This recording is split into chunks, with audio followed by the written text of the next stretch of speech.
దేవుని గండ్రగొడ్డలి అద్దంకి రంజిత్ ఓఫీర్.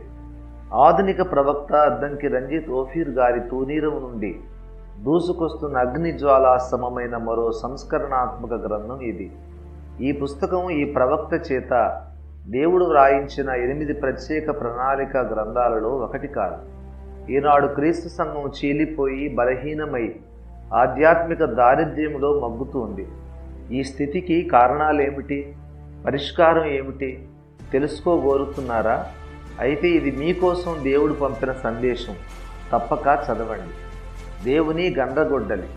2000 సంవత్సరాలుగా క్రీస్తు సంఘ ద్రాక్షావనంలో సాతాను పెంచిన విషవృక్షాన్ని నరికేయడానికి, నాశన పర్వతాన్ని పెళ్లగించడానికి దేవుడు ప్రయోగించిన ఆయుధం ఇది.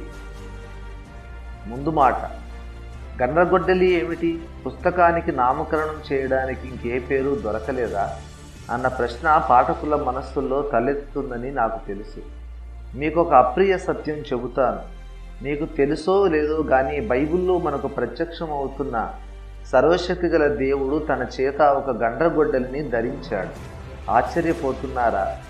సాక్షాత్తు దేవుడే చేస్తున్న ప్రకటన వినండి. నీవు నాకు గండ్రగొడ్డలి వంటి వాడు. ఇర్మియా 51:20. దేవుని సంకల్పాలలో ఒక వ్యక్తి ఉన్నాడు. అతనితో దేవుడు మాట్లాడుతున్నాడు. నీవు నాకు గండ్రగొడ్డలి వంటి వాడు, యుద్ధాయుధము వంటి వాడు, యుద్ధాయుధము వంటి వాడవు. నీ వలన నేను జనములను విరగగొట్టుచున్నాను, నీ వలన రాజ్యములను విరగగొట్టుచున్నాను. బబులోనును కల్దీల దేశ నివాసులను సీయోనులో చేసిన కీడంతటికీ నేను వారికి ప్రతీకారం చేయుచున్నాను. ఇర్మియా 51:20-25 వరకు చదివి చూడండి. బబులోను ప్రజలు ఇశ్రాయేలీలకు చాలా కీడు చేశారు. అందుచేత వారి మీద దేవుని కోపం మండింది. బబులోనీయుల మీదకి దేవుడు ఒక గండ్రగొడ్డలిని విసిరాడు. ఆ గండ్రగొడ్డలి పారసీకుల రాజైన కోరేషు. నూతన నిబంధన ఇశ్రాయేలీలకు కూడా చాలా కీడు జరిగింది. ఆ కీడుకు కారకుడు సాతాను, వాని అనుచరులును. క్రీస్తు సంఘాన్ని ఇంత ప్రభావహీనంగా, మృతతుల్యంగా మార్చిన శక్తుల మీద, వ్యవస్థ మీద, భావజాలం మీద దేవుని కోపం మండుతోంది. ఇలాంటి పరిస్థితుల్లో దేవుడు ఊరుకుంటాడా? తన చేతిలోని గండ్రగొడ్డలిని ప్రయోగించకుండా ఉంటాడా? లేఖనం నిరర్ధకం అయిపోతుందా? చెప్పండి. జరగవలసిందే జరుగుతోంది. దేవుని గండ్రగొడ్డలి పైనుండి దూసుకొస్తోంది. ఈ చిన్న పుస్తకాన్ని జాగ్రత్తగా చదవండి. దేవుని స్వరానికి లోబడండి. మీరు ధన్యులవుతారు. ఇట్లు సర్వజన శ్రేయోభిలాషి, సత్య సంస్థాపనాభిలాషి అద్దంకి రంజిత్ ఓఫీర్. విషయ సూచిక: 1. వాణ్ణి సిలువ వేసి చంపేయండి. 2. డినామినేషన్లు ఎందుకు? 3. గుంపు మార్పిడులు ఎందుకు? 4. సిద్ధాంత రాద్ధాంతాలు ఎందుకు? 5. బోధకుల జోలికెళ్లడం ఎందుకు? 6. ఇండిపెండెంట్ స్వతంత్ర సంఘాలు ఎందుకు? మొదటి అధ్యాయం. వాణ్ణి సిలువ వేసి చంపేయండి.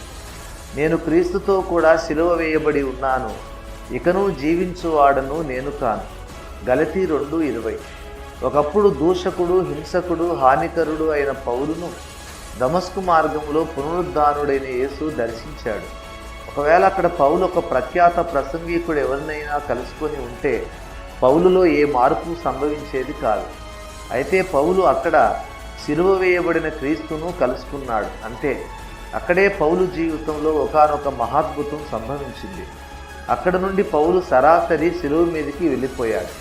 అక్కడ తాను సిలువ వేయబడి చనిపోయాడు. అది మొదలు అసలు పౌలు అంటూ ఒక వ్యక్తే లేకుండా పోయాడు. నేను చచ్చిపోయాను అని ఆనందంగా చెప్పుకున్నాడు పౌలు. క్రైస్తవ్యం అంటే ఏమిటి అని లోకం అడుగుతున్న ప్రశ్నకు లేఖనం ఇస్తున్న తిరుగులేని నిర్వచనం ఇది. అసలు సిలువ అంటే ఏమిటి? సిలువ శాపగ్రస్త మరణాన్ని సూచిస్తుంది. మ్రాను మీద వేలాడిన ప్రతి వాడును శాపగ్రస్తుడు అని లేఖనం సెలవిస్తున్నది. గలతీ 3:14, ద్వితీయోపదేశకాండం 21-23. యేసును శాపగ్రాహిగా దేవుడు, శాపగ్రస్తుడుగా యూదులు ఎంచారు. అందువలనే యేసు శిలువ మీద వేలాడి మరణించవలసి వచ్చింది. యూదులు యేసును ఎంతగా ద్వేషించారో పౌలు తనలోని స్వభావాన్ని, తన సమస్తాన్ని, తనను తాను అంతగా ద్వేషించుకున్నాడు. పౌలు తన దృష్టికి తాను శాపగ్రస్తుడయ్యాడు. అందుకే పౌలు తన సకల వ్యక్తిత్వంతో పాటు తాను క్రీస్తు శిలువలో చచ్చిపోయాడు. ఇది పరిశుద్ధ బైబిల్ గ్రంథం ప్రతిపాదిస్తున్న ప్రామాణిక క్రైస్తవ్యం. ఒక వ్యక్తి మారుమనసు పొంది నీటి బాప్తిసం పొంది క్రీస్తులోనికి వచ్చిన మరుక్షణం అతడిలో ఈ మహాద్భుత విప్లవం సంభవిస్తుంది. ఇక్కడ విప్లవం అనే పద ప్రయోగం అభ్యంతరకరంగా మీకు కనిపించవచ్చు. విప్లవం అనే మాటను నేను ఏ అర్థంతో ఉపయోగిస్తున్నానో పాఠకులు గ్రహించడం చాలా అవసరం. విప్లవం అనే మాటకు తెలుగు నిఘంటువు కొల్లా మొదలగు దేశోపద్రవము అనే అర్థం చెబుతున్నది. అయితే ప్రస్తుత సామాజిక వ్యవహారిక పరిభాషలో విప్లవం అంటే అర్థం వేరు. విప్లవం అంటే ఒక ఆకస్మికమైన పెనుమార్పు, అకస్మాత్తుగా సంభవించే ఒక గొప్ప మార్పు అని అర్థం. విప్లవం రావాలి అని ఈ రోజుల్లో అనేక మంది నినదిస్తున్నారు. అవును, విప్లవం రావాల్సిందే. అయితే అసలు శిస్తులైన విప్లవం యేసుక్రీస్తు శిలువ ద్వారానే సంభవిస్తుంది. ఒక వ్యక్తిలో కానీ సార్వత్రిక సమాజంలో కానీ ఒక పెనుమార్పు, విప్లవం సంభవించాలంటే అది కేవలం యేసు రక్తం ద్వారానే సంభవిస్తుంది. అందుకే నేను అంటున్నాను, ఒక వ్యక్తి క్రీస్తునందు విశ్వాసం ఉంచి బాప్తిసం పొందగానే అతడిలో ఒక విప్లవం, ఒక ఆకస్మిక పెనుమార్పు సంభవిస్తుంది. ఆ వ్యక్తి పుట్టుకతో తనకు సంక్రమించిన సమస్త గుణ లక్షణాలను అత్యంత తీవ్ర స్థాయిలో అసహించుకుంటాడు. తనలోని ప్రాచీన అంతరంగ పురుషుడిని శాపగ్రస్తుడిగా ఎంచుకుంటాడు. వారిని సిలువ వేయండి అంటూ ఆక్రందిస్తాడు. చివరికి ఆ శాపగ్రస్త అంతరంగ ప్రాచీన పురుషుణ్ణి తానే మేకులతో సిలువకు కొట్టి చంపేస్తాడు. అతడు అంతకుముందు తనకుండిన సమస్త అభిప్రాయాలను, ఆలోచన ధోరణిని సిలువ వేస్తాడు. తన కోరికలను, రాగద్వేషాలను అన్నింటినీ సంపూర్ణ ద్వేషంతో ద్వేషించి క్రీస్తునాథుడు వేలాడిన ఆ శాపగ్రస్త సిలువలో తన పాత వ్యక్తిత్వాన్ని క్రూరాతి క్రూరంగా చంపేస్తాడు. అప్పుడే ఆ సిలువ ఆ విశ్వాసికి ఆశీర్వాదపు సిలువగా మారుతుంది. అప్పుడే ఆ విశ్వాసి పౌలుతో స్వరం కలిపి క్రీస్తు సిలువలో నేను అతిశయిస్తున్నాను అని చెప్పగలుగుతాడు. గలతీ 6:14. ఇక ఆ వ్యక్తి చచ్చిపోయాడు. తనకంటూ ఉండిన గుర్తింపునే కోల్పోయాడు. ఇప్పుడు అతడు అసలు లేనివాడి క్రిందే లెక్క. చచ్చిపోయిన వాడికి అభిప్రాయాలు ఉండవు, కోపతాపాలు ఉండవు, అహంకారం ఉండదు. నేను ఒక మనిషినే, నాకు ఒక వ్యక్తిత్వం ఉంది, దాన్ని అందరూ గుర్తించాలి అని కూడా అతడు అనుకోడు. ఈ నేను అనే అంతరంగ స్వరం పేరు అహం అని చదువరులు అర్థం చేసుకోవాలి. ఈ అహం అనేది మనిషి లోపల దాగి ఉండే ఒక వికృత మృగం. ఈ అహం అనే వాడికి అన్ని మృగ లక్షణాలే ఉంటాయి. వీడు లోపల దాగి ఉండి మనిషి జీవితాన్ని శాసిస్తూ పరిపాలిస్తూ ఉంటాడు. అందుకే మనిషి తరచూ పశువులా ప్రవర్తిస్తాడు. అయితే ఈ అహం అనే మృగం సంపూర్ణంగా ఏ వ్యక్తిలో చచ్చిపోయిందో అతడే అసలైన క్రైస్తవుడు. అతడికి ఇక గుర్తింపు, పేరు, ప్రతిష్టలు అక్కరలేదు. చచ్చిపోయిన అతడికి పదవులు అసలే అక్కరలేదు. 10 మంది ఏమనుకుంటారో, పరువు పోతుందేమో అన్న భయం బొత్తిగా ఉండదు. పక్కవాడికి గుర్తింపు దొరికితే తాను అసూయపడడు. అతడిలోని మృగం పూర్తిగా చచ్చిపోయాడు. ఇదే శిలువ సాధించిన బృహత్కార్యం. శిలువ మీద యేసును చంపి పగ తెచ్చుకున్నామనుకున్నారు పిచ్చి మనుషులు. అయితే ఆ శిలువే ఈనాడు మనిషిలోని శాపగ్రస్త మృగాన్ని చంపే మహత్తర సాధనం అయ్యింది. శిలువ కాంతిలోకి నిజంగా వచ్చిన వాడెవడైనా సరే తప్పకుండా చచ్చిపోతాడు. మరైతే ఇక బ్రతుకుతున్నదెవరు? అతడిలో క్రీస్తు బ్రతుకుతున్నాడు. క్రీస్తు వాక్య బీజ మూలంగా అతడిలో పుట్టిన నూతన జీవం బ్రతుకుతోంది. ఈ నవీన జీవం క్రీస్తులో నుండి పుట్టింది కనుక క్రీస్తులాగానే ఆలోచిస్తుంది, క్రీస్తులాగా మాట్లాడుతుంది, క్రీస్తులాగానే క్షమిస్తుంది, క్రీస్తులాగానే సహిస్తుంది, క్రీస్తులాగానే ప్రేమిస్తుంది, క్రీస్తులాగానే తన పొరుగువాడి కోసం తనను తాను అర్పించుకుంటుంది, క్రీస్తులాగానే దేవుని ఇంటి కొరకైన ఆసక్తితో దహించుకుపోతుంది, న్యాయం కొరకైన రోషాగ్నితో అచ్చు క్రీస్తులాగానే బగ్గున మండిపడుతుంది. ఈ జీవం ఇతరులను తనకంటే యోగ్యులుగా ఎంచుకుంటుంది, తనని తాను తగ్గించుకుంటుంది, ఇతరులను హెచ్చిస్తుంది. ఇతరులు గుర్తింపు పొందితే, ఇతరులకు కీర్తి ప్రతిష్టలు సంపాదిస్తే తాను సంతోషిస్తుంది. లోకులంతా తన సాటి సోదరుని పొగుడుతుంటే చూసి మురిసిపోతుంది. ఇతరుల అభిప్రాయాలు ఒకవేళ సమంజసమైనవైతే వాటి కోసం తన అభిప్రాయాలను మార్చుకోవడానికి ఈ జీవం ఎల్లవేళలా సంసిద్ధంగా ఉంటుంది. ఎప్పుడూ తన కోణం నుండి కాకుండా ఎదుటివాని కోణం నుండి ఆలోచించి ఎదుటివాడి పరిస్థితిని అర్థం చేసుకుంటుంది. ఏదీ తనదంటూ అనుకోదు. తనదైనది ఏదీ ప్రాముఖ్యం కాదని ఈ నూతన జీవం తలపోస్తుంది. తన వ్యక్తిత్వాన్ని, గుర్తింపుని పూర్తిగా కోల్పోయి ఆ అనామకత్వంలోనే ఆనందిస్తుంది. అన్నింటికీ పైగా ఈ అక్షయ జీవం తాను పుట్టడానికి కారకుడు, కర్త అయిన క్రీస్తునాథుని ప్రేమిస్తుంది, ఆరాధిస్తుంది. అన్ని వేళలా ఆయననే హెచ్చిస్తుంది. ఆయన హెచ్చవలసి ఉన్నది, నేను తగ్గవలసి ఉన్నది. యోహాను 3:30 అన్నది ఈ జీవపు నిరంతర హృదయ వాంఛ. మాకు కాదు యెహోవా, మాకు కాదు, నీ కృపా సత్యములను బట్టి నీ నామమునకు మహిమ కలుగునుగాక అన్నది ఈ జీవపు నిరంతర ప్రార్థన. ఈ జీవం తన సొంత మహిమను వెతకదు. తాను పూర్తిగా మరుగై యేసును ఇతరులకు చూపించాలని తహతహలాడుతుంది. తన ఆలోచనలు సమాధి చేసి దేవుని ఆలోచనను ప్రకటిస్తుంది. తన మాటలను పాతిపెట్టి దేవుని మాటలను ప్రచురిస్తుంది. తన స్వాభిప్రాయం కంటే దేవుని మాటలనే ప్రాముఖ్యమైనవిగా ఎంచుతుంది. యోబు 23:12. సత్యాన్ని ద్వేషించే ఈ దేవ విరోధ ప్రపంచం తనపై ఆగ్రహించి తనను హింసిస్తే తన ప్రాణ ప్రియుని కోసం కొంతైనా శ్రమపడే భాగ్యం దొరికిందని సంతోషిస్తుంది. ఈ జీవం అక్షయమైంది కనుక తననెవరైనా చంపుతారేమోననే భీతి కూడా ఉండదు. ఆ వ్యక్తిలో అహం అనే మృగం చచ్చిపోయింది కనుక ఇక నేను, నాది అనే స్వరమే అతడిలో మూగబోతుంది. ఇక అతడిలో రేయింబవలు క్రీస్తు నా నుండి ఏం కోరుతున్నాడు, క్రీస్తు సంఘానికి నా నుండి ఏం కావాలి అనే ప్రశ్నే మారుమ్రోగుతూ ఉంటుంది. ఇటువంటి నూతనమైన అక్షయ జీవాన్ని లేఖనం నవీన పురుషుడు అని వ్యవహరిస్తుంది. ఇటువంటి నవీన పురుషులతో కూడుకున్నదే అసలు శిస్తులైన క్రీస్తు సంఘం. ఆ సంఘములో ప్రతి వ్యక్తి ఎదుటివారిని సంతోషపెట్టాలని తీవ్రంగా వాంఛిస్తాడు, ప్రయత్నిస్తాడు. అందుచేత ఇటువంటి వ్యక్తులతో కూడిన సంఘం సంపూర్ణ ఐక్యతతో పరిమళ భరితం అవుతుంది. ఆ సంఘం తల మీద పోయబడి అహరోను గడ్డం మీదుగా కారి అంగీల అంచుల మట్టుకు దిగజారిన పరిమళ తైలంతో నిండి ఉంటుంది. ఆశీర్వాదము, శాశ్వత జీవము అక్కడ ఉండాలి అని యెహోవా సెలవిచ్చాడు. 133వ కీర్తన. అయితే ఇటువంటి నూతన జీవం, పరలోక జీవం ఎక్కడున్నది ఈ రోజుల్లో? ఈనాటి క్రైస్తవులలో, సంఘాలలో ఆశీర్వాదానికి బదులు శాపం, పాపం, కలహం కనబడుతున్నాయేమిటి? ఐక్యత అనే పరిమళం క్రైస్తవ లోకంలో ఈనాడు ఎక్కడా కనిపించదేమిటి? ఎక్కడ చూసినా జగడాలు, విమతాలు, విభేదాలు పెచ్చురిల్లుతున్నాయేమిటి? ఇదేనా క్రీస్తును పోలిన జీవితం? ఈ అవమానకరమైన పరిస్థితికి కారణమేమిటి? జవాబిదిగో, క్రైస్తవ జనాంగమా, చెవులు రిక్కించి విను. అసలు ఈనాటి క్రైస్తవులు ఇంకా చావలేదు. వారిలోని పాప పురుషుడు ఇంకా సిలువ వేయబడలేదు. అసలు వీళ్ళు ఎన్నడూ తమ అంతరంగ ప్రాచీన పురుషుణ్ణి ద్వేషించలేదు. తమ అసహ్యకరమైన అంతరంగ జీవితాన్ని ద్వేషించకుండానే, తమలోని మృగాన్ని చంపకుండానే క్రైస్తవులమవుదామని బయలుదేరారు.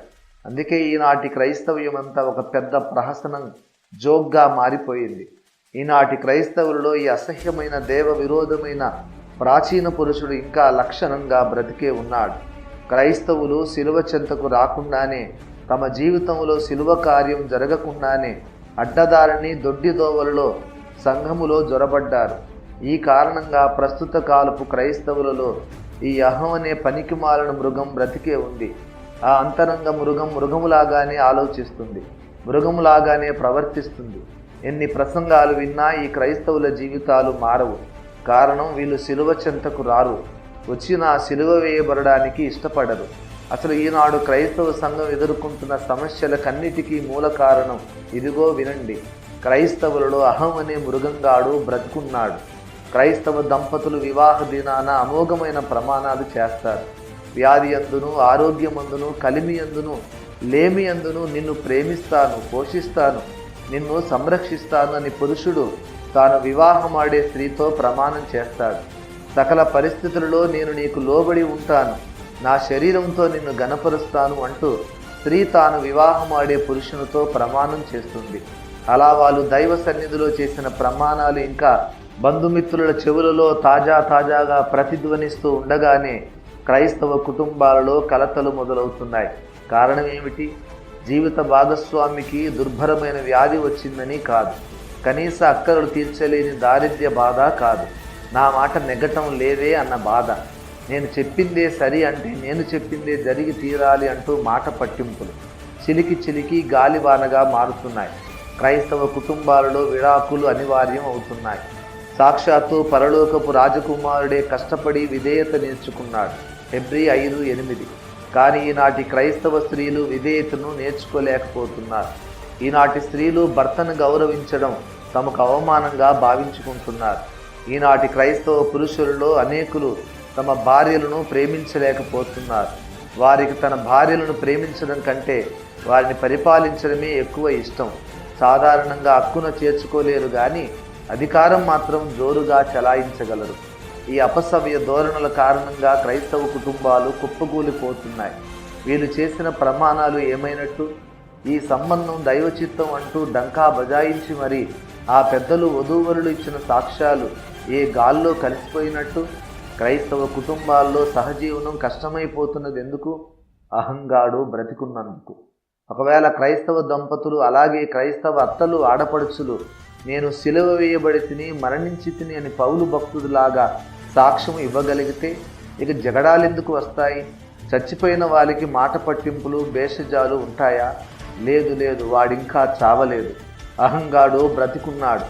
ఈ క్రైస్తవులు బాప్తిసం పొందినప్పుడు తమలోని మృగంగాన్ని నిద్రపుచ్చారంటే ఆ నిద్రపోయిన అహంగాడు అప్పుడప్పుడు నిద్రలేచి లోపల గదిలో నుండి బయటికి వస్తాడు అంతే. ఇక విశ్వాసులు తాము క్రైస్తవులమనే సంగతి మర్చిపోతారు. కనీస నాగరికత, సంస్కారము అన్నీ మర్చిపోయి మృగాలలాగా ప్రవర్తిస్తారు. ఇలాగైతే క్రైస్తవులారా, అన్యుల కంటే మీకు ఎక్కువ ఉన్నదేమిటి? క్రీస్తులోనికి వచ్చి మీరు ఏం మేలు పొందినట్లు?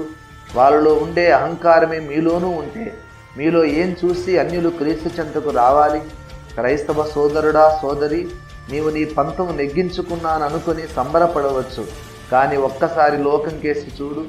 వాళ్ళు నీ అభాస క్రైస్తవ్యాన్ని చూసి హేళనగా నవ్వుతున్నారు. నీ కారణంగా, కేవలం నీ కారణంగానే అన్యుల మధ్య యేసునామం దూషించబడుతోంది. నీ ప్రవర్తన వలన సువార్తికులు విత్తన వాక్య విత్తనమంతా వృధా అయిపోతున్నది. దేవుడు దుఃఖిస్తున్నాడు. ఇదంతా ఎందుకు జరుగుతోంది? అహంగాడు బ్రతికున్నందుకు. ఏడవాల్సింది పోయి నీవు నవ్వుతావేం అసహ్యంగా? శిలువపైకి వెళ్లకుండా దొడ్డిదారిన జొరబడిన ఇటువంటి క్రైస్తవులున్న స్థానిక సంఘాలు కూడా ఇంతే అందంగా అఘోరిస్తున్నాయి. ఈనాటి విశ్వాసులు తమ సాటి విశ్వాసిని చచ్చినా క్షమించలేరు, ఓర్వలేరు. మీరు ఒకరి ఎడల ఒకరు కరుణాహృదయులై క్రీస్తునందు దేవుడు మిమ్మల్ని క్షమించిన ప్రకారము మీరును ఒకరినొకడు క్షమించుకొనుడి. ఎఫెసీ 4:32 అని లేఖనం ఘోషిస్తున్న క్రైస్తవులు ఈ విషయంలో బొత్తిగా చెవిటి పాములైపోయారు. తప్పు చేస్తే క్షమించే మాట అటు ఉంచండి. అవతలవాడు ఏ నేరం చేయకపోయినా నిర్హేతుకంగా ద్వేషించే నాసిరకం క్రైస్తవులు బయలుదేరారు ఈ రోజుల్లో. ఒక విశ్వాసికి అధికంగా గుర్తింపు వస్తే మరో విశ్వాసి సహించలేడు. తన చేతుల్లోకి అధికారం ఇంకొక విశ్వాసి చేతిలోనికి వెళితే భరించలేడు. అసూయాగ్ని దారుణంగా చెలరేగగా ఈ పెద్ద మనిషి తాను విన్నా చేసిన బోధలన్నీ క్షణంలో మరిచిపోయి ఒక అన్యుడి కంటే హీనంగా, మృగం కంటే నీచంగా ప్రవర్తిస్తాడు. అవతల వాడి మీద అబద్ధంగా వదంతులు లేవదీసి లేని నిందలు అపనిందలు మోపి అతడి పరువును నాశనం చేయాలని చూస్తాడు. ఎందుకని? అహం అనే మృగంగాడు బ్రతికున్నాడు గనక. నేనే ప్రముఖుడిని కావాలి, అందరూ నన్నే గుర్తించాలి, నేను మరుగున పడిపోకూడదు, అందరి అభినందనలు అభివాదాలు అందుకునే స్థానం నుండి నేను దిగిపోకూడదు అన్న ఆరాటం. పదవుల కోసం, గుర్తింపు కోసం సంఘాలు నానా ఘోరాలు జరుగుతున్నాయి. ఎందుకని? అహం అనే మృగంగాడు బ్రతికున్నాడు. మరొక విశ్వాసికి సంఘములో ప్రముఖ స్థానం లభించిందని గుడికి వెళ్ళడం మానుకునే వాళ్ళు ఉన్నారు. ఇతరుల పిల్లలు కాస్త గట్టిగా పాటలు పాడితే మూతి ముక్కు విరిచి వంకలు పెట్టే పనికిమాలిన వాళ్ళు ఉన్నారు. అయ్యగారి ప్రసంగాలు నాకు గుచ్చుకుంటున్నాయని సంఘములో నుండి వెళ్ళిపోయే ప్రబుద్ధులు ఉన్నారు. కారణం ఏమిటి? నాకు ఏ మాట గుచ్చుకోకూడదు, నా మార్గాలను జీవిత విధానాన్ని పొగిడి మెచ్చుకోవాలే తప్ప నన్ను మార్చడానికి ప్రయత్నించకూడదు. నన్ను తప్పు అనటానికి ఎవరికైనా ఎన్ని గుండెలు? ఇవి వీళ్ళ అంతరంగపు రంకెలు. ఎందుకు వీళ్ళు ఇలా తయారయ్యారు? అహం అనే మృగంగాడు బ్రతికున్నాడు. ఈనాడు క్రైస్తవులు పూనుకోవలసిన అత్యవసర కార్యక్రమం ఏమిటంటే సకల అనర్థాలకు కారణమైన ఈ అంతరంగ మృగాన్ని గుర్తించాలి. ఈ అహం అనే మృగంగాన్ని పరిపూర్ణ ద్వేషముతో ద్వేషించాలి. వీని సిలువ వేయండి, సిలువ వేయండి అంటూ కేకలు వేయాలి. నిర్దాక్షిణ్యంగా, కఠినంగా క్రైస్తవులు తమలోని అహాన్ని, నేను అనే స్వభావాన్ని సిలువ వేయాలి. తమ అంతరంగంలోని అహం అనే ఈ మృగంగాన్ని సమూలంగా చంపేయాలి. ఈ మహత్కార్యం శిలువలో మాత్రమే సాధ్యపడుతుంది. ఈ అంతరంగ శిలువ యజ్ఞం జరగనంత వరకు ఎన్ని ప్రసంగాలు చేసినా క్రైస్తవులు మారరు. సంఘాల్లో పరిస్థితులు ఇలాగే అఘోరిస్తాయి. ఈ అహంగాడు కొన ఊపిరితోనైనా సరే బ్రతికున్నంత వరకు తానే పరిపాలించాలని ప్రయత్నిస్తాడు. అందుకే ప్రస్తుత విశ్వాసులు ఈ మృగంగాడికి బానిసలై ప్రవర్తిస్తున్నారు. ఒక చిన్న మాట అంటే ఓర్చుకోలేరు. ఎవరైనా తమని కొంచెం చూసి చూడనట్టుంటే చాలు, వెంటనే మొహం మార్పులకు ముష్టి యుద్ధానికి తయారవుతారు.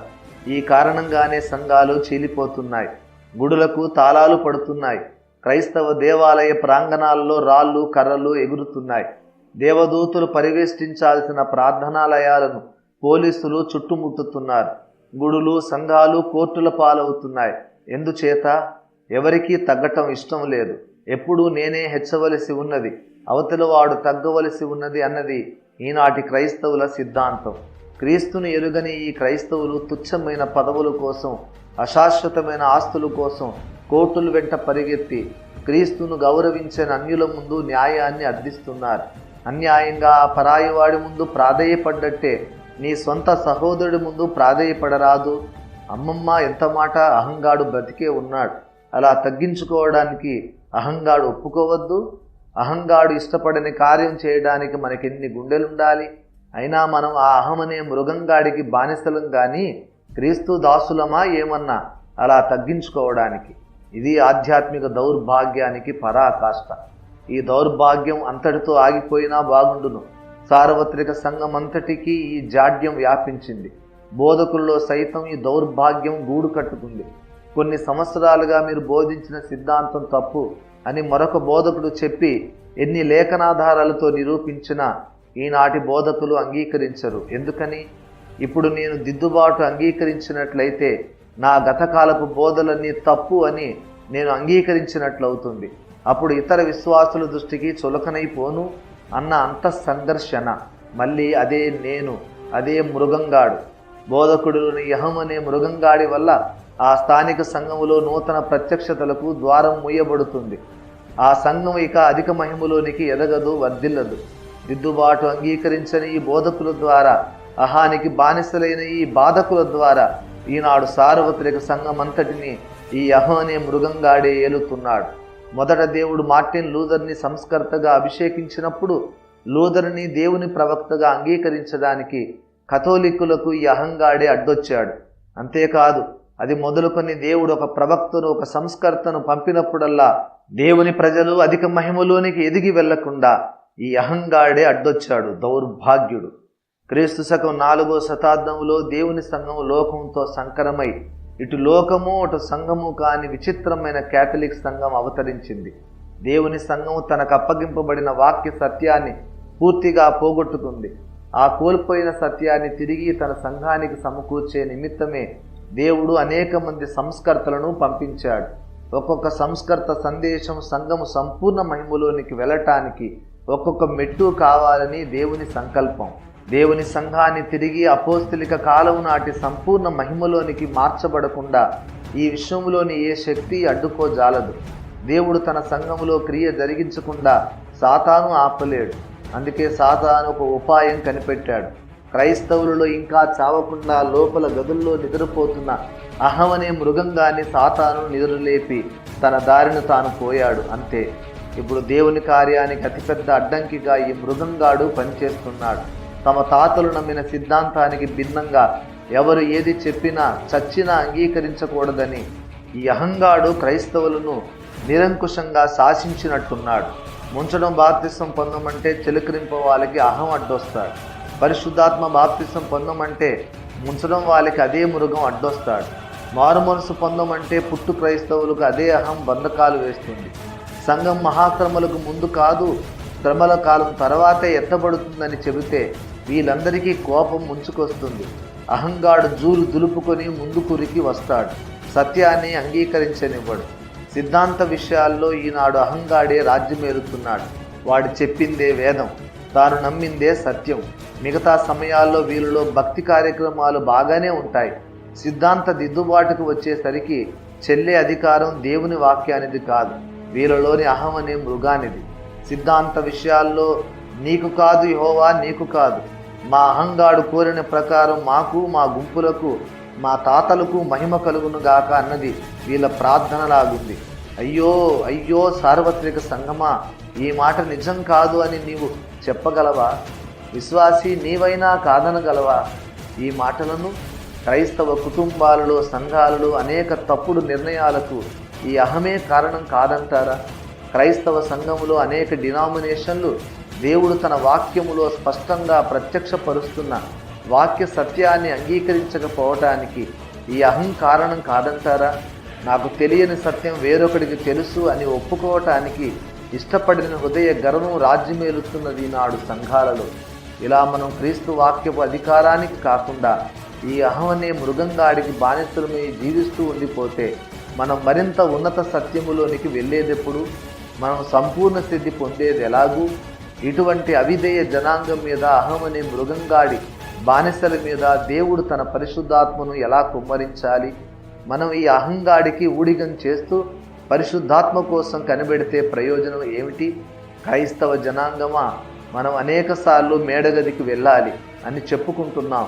అయితే మనం మేడగదికి వెళ్ళటానికి ఇంకా అర్హులం కాలేదు. అంతకంటే ముందుగా మనం కలవరీ కొండకు వెళ్ళాలి. అక్కడ మనలోని అహం అనే ఈ పనికిమాలిన మృగంగాన్ని సిలువ వేయాలి. యేసుక్రీస్తు పరిశుద్ధ నామాన్ని దూషణ పాలు చేసి దేవుని సంఘాన్ని ముక్క చెక్కులుగా విడగొట్టి ప్రశస్తమైన పరిశుద్ధాత్మాభిషేకం మనకు దక్కకుండా చేసిన ఈ అహం అనే దౌర్భాగ్యపు మృగంగాన్ని ఇక బ్రతకనివ్వద్దు. వాడిని సిలువ వేయండి. సార్వత్రిక క్రైస్తవ సంఘమా, వింటున్నావా? 2వ అధ్యాయం